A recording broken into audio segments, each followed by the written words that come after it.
स्वागत है daily new hub की एक और नई वीडियो के अंदर। तो आज की इस वीडियो में हम कवर करने वाले हैं इस वर्ल्ड कप के 40वें मुकाबले को जो खेला जाएगा इंग्लैंड वर्सेस नीदरलैंड के बीच आज दोपहर 2 बजे। और ये मुकाबला होने जा रहा है महाराष्ट्र क्रिकेट एसोसिएशन स्टेडियम में जो कि हमारे पुणे में है। तो सबसे पहले देख लेते हैं दोस्तों यहाँ के पिच का बिहेवियर कैसा रहने वाला है।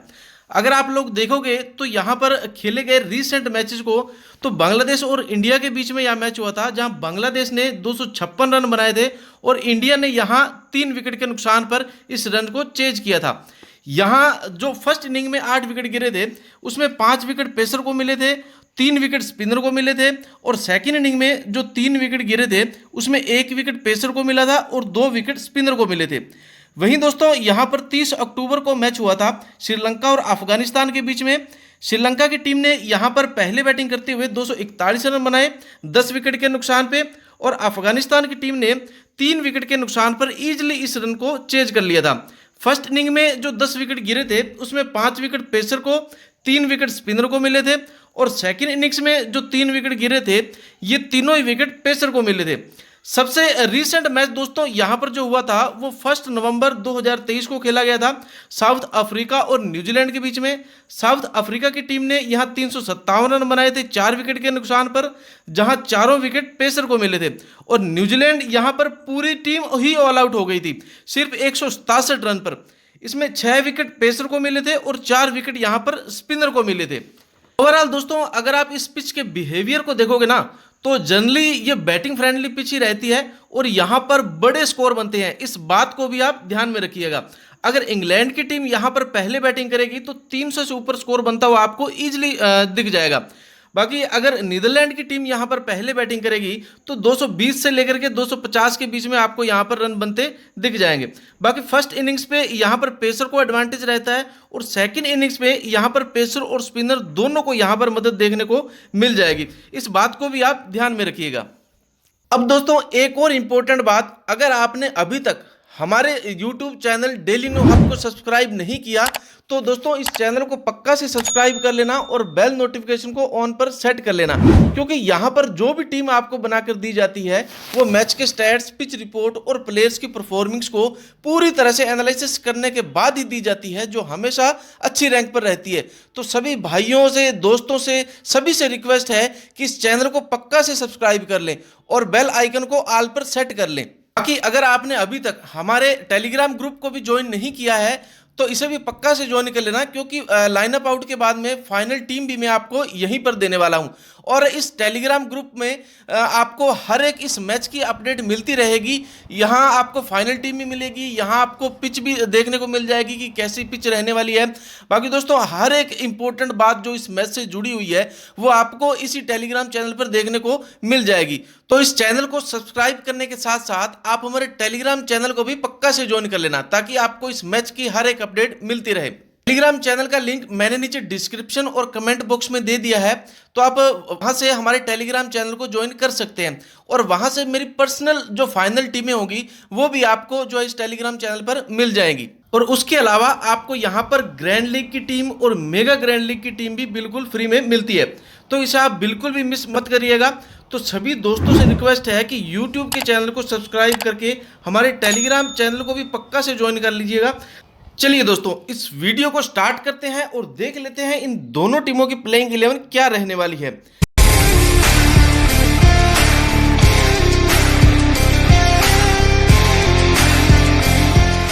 तो दोस्तों यहाँ इंग्लैंड की तरफ से आपको दिखेंगे जॉनी बेरिस्टो, उसके बाद में आएंगे डेविड मलान, जॉय रूट, फिर बेन स्टोक, जोश बटलर, फिर मोइन अली आपको दिखेंगे, फिर लियाम लिविंगस्टोन, चेरिस वॉक्स आपको दिखेंगे, डेविड विले, फिर राशिद खान और मार्क वुड आपको यहाँ इस मैच में खेलते हुए दिखने वाले हैं।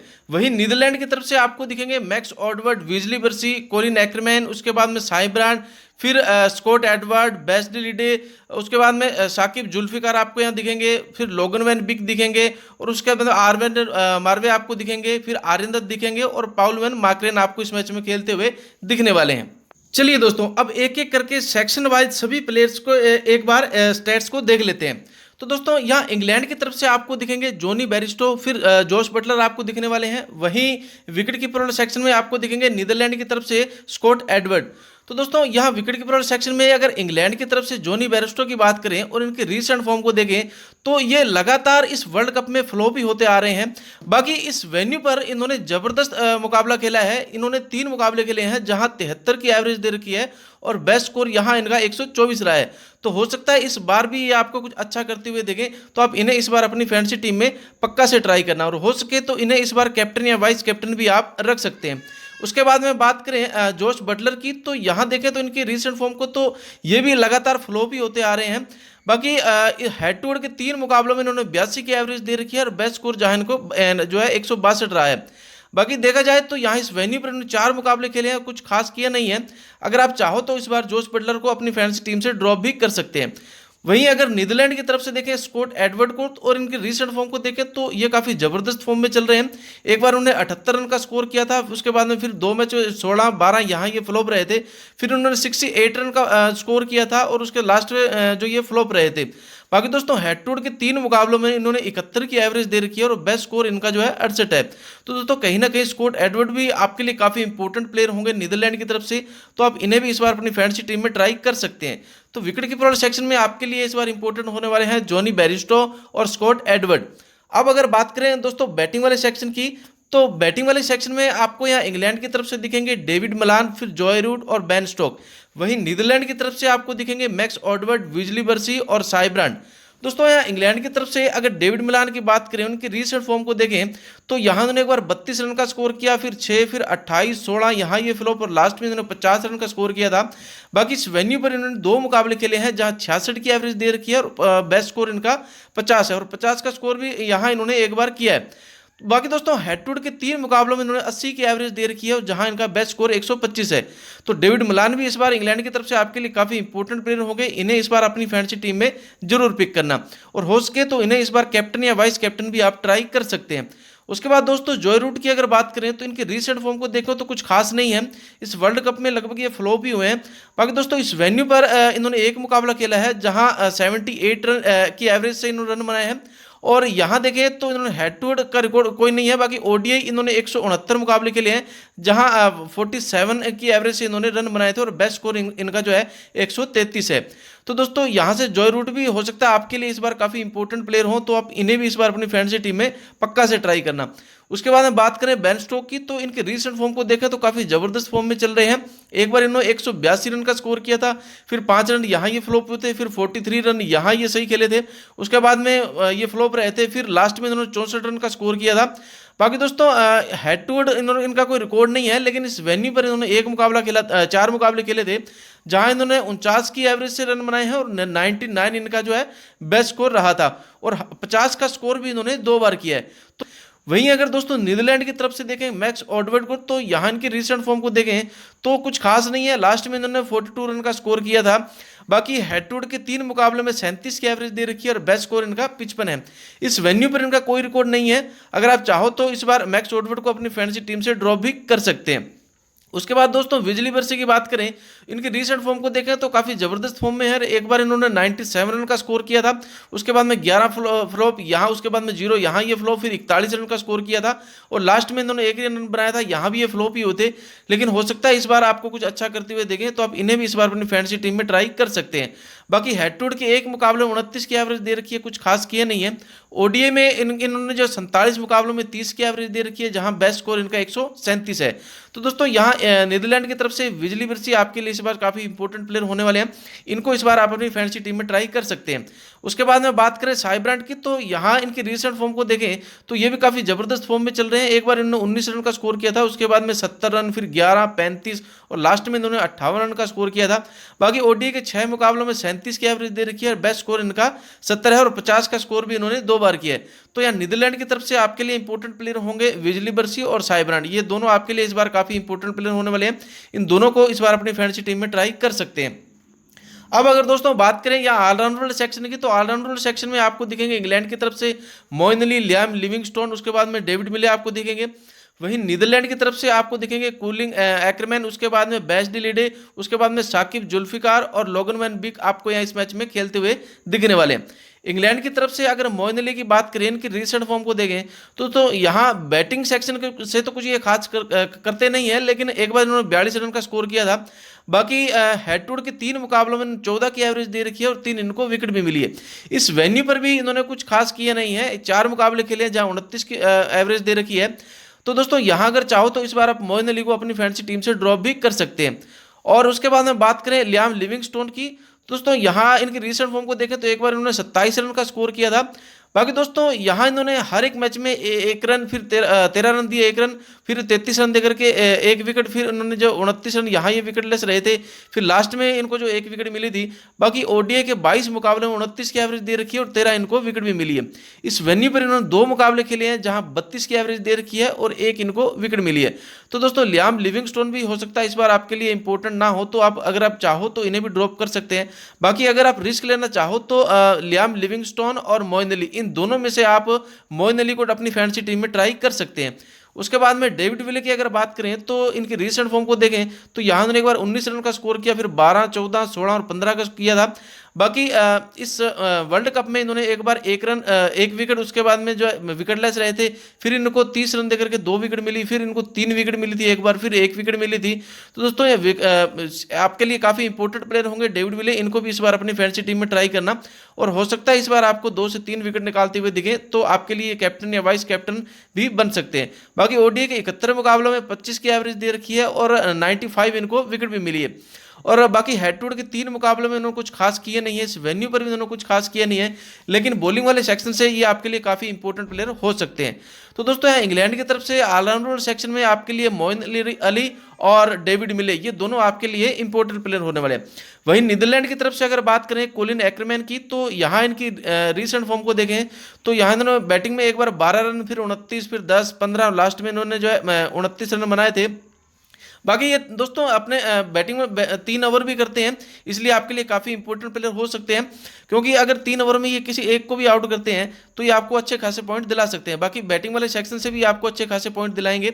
और ओडीआई की एवरेज दे रखी है, तो यहाँ कोलिन एक्करमैन भी आपके लिए काफ़ी इंपॉर्टेंट प्लेयर हो सकते हैं, इन्हें भी अपनी फैंसी टीम में ट्राई कर सकते हैं। उसके बाद बेस्ट लीडर की बात करें तो दोस्तों अभी तक तो फिलहाल इन्होंने कुछ खास किया नहीं है, फ्लॉप ही जा रहे हैं। बाकी देखा जाए तो इन्होंने एक बार 2 विकेट 36 रन देकर के फिर 29 यहाँ ये फ्लॉप रहे थे, फिर 115 रन दिए और 2 विकेट ली, फिर 25 रन देकर के 2 विकेट और लास्ट में भी ये फ्लॉप रहे थे। बाकी ओडीआई के 37 मुकाबलों में 25 की एवरेज दे रखी है और 35 इनको विकेट भी मिली है। हेड टू हेड के 3 मुकाबले में 39 की एवरेज दे रखी है जहां ये विकेटलेस रहे थे। तो दोस्तों यहाँ देखा जाए तो बेस्ली लीडे भी आपके लिए काफ़ी इंपॉर्टेंट प्लेयर हो सकते हैं, क्योंकि बैटिंग और बॉलिंग दोनों से आपको अच्छे खासे पॉइंट दिला सकते हैं, तो इन्हें भी इस बार अपनी फैंसी टीम में ट्राई कर सकते हैं, और हो सके तो इन्हें कैप्टन या वाइस कैप्टन भी आप रख सकते हैं। बाकी दोस्तों साकिब जुल्फिकार की अगर बात करें, उनके रिसेंट फॉर्म को देखें तो काफ़ी ज़बरदस्त फॉर्म में है। एक बार इन्होंने 33 रन, फिर 33 रन, फिर लास्ट के तीनों ही मैचों में ये फ्लॉप हुए थे। बाकी यहाँ इन्होंने विकेट की बात करें तो एक बार ये 2 विकेट लेकर गए थे, फिर लास्ट में इनको 1 विकेट मिली थी 25 रन देकर के। बाकी दोस्तों ओडीआई के 15 मुकाबले में 14 की एवरेज दे रखी है और 9 इनको विकेट में मिली है। तो यहाँ साकिब जुल्फिकार को अगर आप चाहो तो इस बार अपनी फैंसी टीम से ड्रॉप भी कर सकते हैं, कुछ इतना इंपॉर्टेंट है नहीं। बाकी अगर आप रिस्क लेना चाहो तो मेगा ग्रैंड लीग के लिए अगर आप एक आधी टीम में रखना चाहो तो इन्हें पिक कर सकते हैं।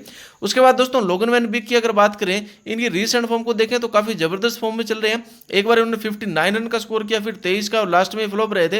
बाकी दोस्तों इस वर्ल्ड कप में इन्होंने एक बार 3 विकेट, फिर 4 विकेट, फिर 1 और लास्ट में भी 1 विकेट लेकर गए थे। ओडीआई के 31 मुकाबलों में 22 की एवरेज दे रखी है, 44 जहां इनको विकेट भी मिली है। बाकी हेड टू हेड के 3 मुकाबलों में इन्होंने कुछ खास किया नहीं है। तो यहाँ से नीदरलैंड की तरफ से आपके लिए इंपॉर्टेंट प्लेयर होंगे कोलिन एक्करमैन, बेस्ट लीडे और लोगन वैन बिक। इन तीनों को आप जो है अपनी फैंसी टीम में पिक कर सकते हैं। अब अगर बात करें दोस्तों लास्ट बॉलिंग वाले सेक्शन की, तो बॉलिंग वाले सेक्शन में आपको इंग्लैंड की तरफ से दिखेंगे क्रिस वॉक, और उसके बाद में आपको दिखेंगे आदिल रशीद, फिर मार्क वुड आपको दिखने वाले हैं। नीदरलैंड की तरफ से आपको दिखेंगे रोल्फ वैन डर मरवा, उसके बाद में आपको दिखेंगे आर्यन दत्त, फिर पाउल वैन मार्करेन आपको इस मैच में खेलते हुए दिखने वाले हैं। दोस्तों यहाँ इंग्लैंड की तरफ से क्रिस वॉक की अगर बात करें, इनके रीसेंट फॉर्म को देखें तो काफ़ी ज़बरदस्त फॉर्म में चल रहे हैं। एक बार इन्होंने जो 2 रन 49 रन देकर के फिर यहाँ 41 रन दिए, यहाँ विकेटलेस रहे थे, फिर 30 रन यहाँ विकेटलेस रहे थे, फिर यहाँ 33 रन देकर के 2 विकेट लेकर गए थे, फिर 54 रन दिए, 4 विकेट लेकर गए थे। तो दोस्तों जब ये विकेट लेके जाते हैं तो गुच्छों में लेके जाते हैं, नहीं तो फ्लॉप होते तो 1 विकेट जो है लेकर के नहीं जाते। बाकी दोस्तों ओपन और डेथ दोनों में अपने पूरे 9 ओवर करवाते हैं, तो इनको आप अपनी फैंटेसी टीम में इस बार ट्राई कर सकते हैं। बाकी हेड टू हेड में इनका कोई रिकॉर्ड नहीं है, इस वेन्यू पर इन्होंने कुछ खास किया नहीं है, लेकिन हो सकता है इस बार आपको कुछ अच्छा करते हुए देखें, तो आप इन्हें इस बार अपनी फैंटेसी टीम में ट्राई कर सकते हैं। उसके बाद बात करें आदिल रशीद की, तो यहाँ अगर इनकी रीसेंट फॉर्म को देखें तो ये भी काफी जबरदस्त फॉर्म में चल रहे हैं। एक बार इनको 3 विकेट, फिर 2 विकेट, यहाँ उसके बाद विकेट लेस रहे थे, फिर 2 विकेट, फिर इनको 28 रन देकर के 2 विकेट मिली थी। बाकी ओडीआई के 133 मुकाबले में 194 इनको विकेट भी मिली है। तो दोस्तों कहीं ना कहीं आदिल रशीद भी आपके लिए काफी इंपॉर्टेंट प्लेयर होंगे, लेकिन सेकंड इनिंग में ये आपके लिए काफी इंपॉर्टेंट प्लेयर होने वाला, क्योंकि जैसा कि मैंने आपको बताया कि सेकंड इनिंग में यहाँ पर स्पिनर को जो काफी मदद मिलती है, तो आप इनको सेकंड इनिंग में अगर रखो तो आपके लिए जो काफी अच्छा होगा। बाकी दोस्तों इस वेन्यू पर इन्होंने 4 मुकाबले खेले हैं जहां इनको 3 विकेट भी मिली है। तो यहां उसके बाद में बात करें मार्क वुड की, तो इनके रीसेंट फॉर्म को देखें तो ये भी ठीक है। एक बार इन्होंने 50 रन देकर के 2 विकेट, फिर 76 रन दिए 0 विकेट, फिर 23 रन 0 विकेट, यहाँ ये दोनों फ्लॉप रहे थे, लेकिन उसके बाद में इनको 1 विकेट और लास्ट में 70 रन देकर के 2 विकेट मिले थे। तो दोस्तों यहाँ मार्क वुड भी क्योंकि फास्ट बॉलर है, आपको अच्छे खासे विकेट दिला सकते हैं। बाकी ओडीआई के 66 मुकाबलों में 77 इनको विकेट मिली है। बाकी इस वेन्यू पर 2 मुकाबले खेले हैं जहां ये 5 विकेट भी लेकर गए थे। तो दोस्तों इंग्लैंड की तरफ से आपके लिए इंपॉर्टेंट प्लेयर होने वाले हैं क्रिस वोक, उसके बाद में मार्क वुड, ये दोनों आपके लिए काफी इंपॉर्टेंट प्लेयर होंगे। बाकी सेकंड इनिंग में आपके लिए आदिल रशीद भी इंपॉर्टेंट प्लेयर हो सकते हैं। उसके बाद में नीदरलैंड की तरफ से अगर बात करें रोल्फ एंडन मार्वे की, तो यहाँ इनके रिसेंट फॉर्म को देखें तो ये भी काफी जबरदस्त फॉर्म में चले थे। शुरू में एक बार 2 विकेट, फिर 2 विकेट, फिर यहाँ ये फ्लॉप 42 रन देकर के, फिर 41 रन दिए, यहाँ ये फ्लॉप विकेटलेस रहे थे, फिर लास्ट में इनको 27 रन देकर के 1 विकेट मिली थी। बाकी ओडीआई के 22 मुकाबलों में 24 टोटल इनको विकेट मिली है, और हेड टू हेड के 3 मुकाबलों में ये विकेटलेस रहे थे। तो अगर आप इन्हें ड्रॉप करना चाहो तो इस बार अपनी फैंटेसी टीम से ड्रॉप भी कर सकते हैं। उसके बाद में बात करें आर्यन दत्त की, तो ये स्पिनर है। बाकी इस वर्ल्ड कप में ये काफी अच्छी फॉर्म में रहे हैं। एक बार 3 विकेट, फिर 1 विकेट, फिर लास्ट में भी 1 विकेट लेकर गए थे, और फिर उसके बाद में 49 रन दिए, यहाँ ये विकेटलेस रहे थे। लेकिन दोस्तों ये ओपन में बॉलिंग कराते हैं, अपने 8 ओवर करवाते हैं, तो ये आपको अच्छे खासे इस बार विकेट दिला सकते हैं। क्योंकि बाकी सेकंड इनिंग में ये आपके लिए इंपॉर्टेंट प्लेयर होंगे, क्योंकि स्पिनर है, तो सेकंड इनिंग में इनके चलने के चांस जो है थोड़ा ज्यादा है। बाकी हेड टू हेड के 3 मुकाबलों में इनको 2 विकेट मिली है, और ओडीआई के 32 मुकाबलों में 28 विकेट मिली है। उसके बाद बात करें पाउल मैकरन की, तो यहाँ इनके रिसेंट फॉर्म को देखें तो ये भी काफी जबरदस्त फॉर्म में चले थे। बाकी इनको एक बार यहाँ 40 रन देकर के 2 विकेट, फिर 39 रन दिए 1 विकेट, फिर 64 रन, यहाँ ये विकेटलेस रहे थे। उसके बाद में 23 रन, फिर 4 इनको विकेट मिली थी, फिर लास्ट में फ्लॉप रहे थे। लेकिन हो सकता है इस बार आपको 2 से 3 विकेट निकाल करके दे, तो आप इन्हें भी इस बार अपनी फैंटेसी टीम में ट्राई कर सकते हैं। बाकी ये 5 ही ओवर करवाते हैं, तो इतना आपके लिए कुछ इंपॉर्टेंट प्लेयर होने वाले हैं नहीं। बाकी ओडीआई के 20 मुकाबलों में 25 इनको विकेट मिली है, और हेड टू हेड के 1 मुकाबले में इनको 2 विकेट मिली है। दोस्तों यहां अगर देखें नीदरलैंड की तरफ से आपके लिए आर्यन दत्त और पाउल वैन मैकरन, ये दोनों ही आपके लिए इंपॉर्टेंट प्लेयर होंगे। बाकी यहाँ इंग्लैंड की तरफ से मार्क वुड मैंने आपको बताया था कि अपने 10 ओवर करवाते हैं, और आदिल रशीद भी आप अपने जो पूरे 10 ओवर करवाते हैं, और क्रिस वोक ये भी ओपन और डेथ में बॉलिंग करवाते हैं। तो ये तीनों ही आपके लिए इस बार काफी इंपॉर्टेंट होने वाले हैं, इन तीनों को ही आप लेके चलना। तो दोस्तों आज की इस वीडियो में मैंने आपको सभी प्लेयर्स के पिछले रिकॉर्ड्स के बारे में, पिच रिपोर्ट के बारे में बता दिया है, लेकिन फिर भी अगर आप मेरी टीम का इंतजार कर रहे हैं तो इंतजार हुआ खत्म। अब मेरी दोनों फाइनल ड्रीम 11 टीम बनकर के तैयार है और आपके सामने है। दोस्तों मेरी पहली टीम में विकेट कीपर सेक्शन में मैंने जोश बटलर को रखा है, बैटिंग वाले सेक्शन में बेन स्टोक्स, जॉय रूट, और उसके बाद में साई ब्रांड को लिया है, और उसके बाद में डेविड मिलान को रखा है, और मैक्स ऑडवर्ड को लिया है। ऑलराउंडर वाले सेक्शन में बैश डी लिडे, लोगन वैन बिग और डेविड विले को रखा है। बॉलिंग वाले सेक्शन में आदिल रशीद और मार्क वुड को रखा है। दोस्तों इस टीम में बैश डी लिडे को वाइस कैप्टन और डेविड मिलान को इस बार कैप्टन रखा है। बाकी दोस्तों अब अगर बात करें मेरी दूसरी और फाइनल टीम की, तो दूसरी टीम में विकेट कीपर सेक्शन में जॉनी बेरिस्टो को लिया है, बैटिंग वाले सेक्शन में बेन स्टोक, उसके बाद में साई ब्रांड, डेविड मिलान, मैक्स ऑडवर्ड और विजली बर्सी को रखा है। ऑलराउंडर वाले सेक्शन में बैश डी लिडे, उसके बाद डेविड विले और मोइन अली को लिया है। बॉलिंग वाले सेक्शन में मार्क वुड और आर्यन दत्त को रखा है। दोस्तों इस टीम में आप बेन स्टोक को इस बार कैप्टन रखना और जॉनी बेरिस्टो को वाइस कैप्टन रखना। बाकी दोस्तों फाइनली लाइनअप आउट होने के बाद में अगर इन दोनों टीमों में कोई चेंजेस करने पड़े तो मैं आपको मैच शुरू होने के लगभग 15 से 20 मिनट पहले ही अपने टेलीग्राम चैनल पर बता दूंगा, और फाइनल टीम भी मैं आपको वहीं देने वाला हूं। टेलीग्राम चैनल का लिंक मैंने नीचे डिस्क्रिप्शन में दे दिया है, आप वहां से हमारे टेलीग्राम चैनल को ज्वाइन कर सकते हैं। तो इस चैनल को सब्सक्राइब करने के साथ साथ आप हमारे टेलीग्राम चैनल को भी पक्का से ज्वाइन कर लेना, ताकि आपको इस मैच की हर एक अपडेट मिलती रहे। तो दोस्तों मिलते हैं अगले वीडियो में, तब तक के लिए गुड बाय, गुड लक। उम्मीद है आज की वीडियो आपको अच्छी लगी तो वीडियो को लाइक और चैनल को सब्सक्राइब जरूर करना।